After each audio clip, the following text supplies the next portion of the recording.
یو حدیث امام مسلم راوړی دی، پای کې داسې دي چې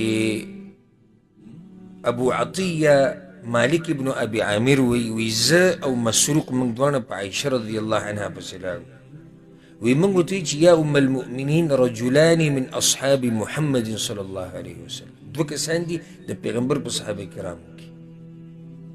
حدیث ته غوږ کېږدئ. احدهما يعجل الافطار ويعجل الصلاه. هغه یو چې دی روژه ماتي هم وختي کوي او مونځ هم وختي کوي، او هغه بل چې دی نو يؤخر الافطار ويؤخر الصلاه. روژه ماتي هم لیټ کوي او روژه مونځ هم لیټ کوي. هغې ته تپوس کوي کوم یو پکې روژه ماتي را مخکې وختي کوي او مونځ هم وختي کوي.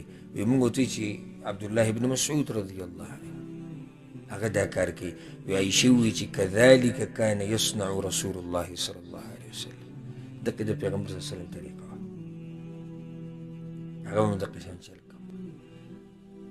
یو حدیث کې داسې راځي، امام ابو داود، امام ابن خزیمه، امام ابن حبان، امام حاکم ټول راوړی، لا يزال الدين ظاهرا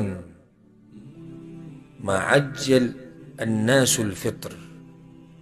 وی دا هغه وخته پورې دا دین به ظاهري ښکاره به وي، پرې نورو دینونو باندې فرق به واضح چې څو پورې خلک روژه ماتې وختي کوي.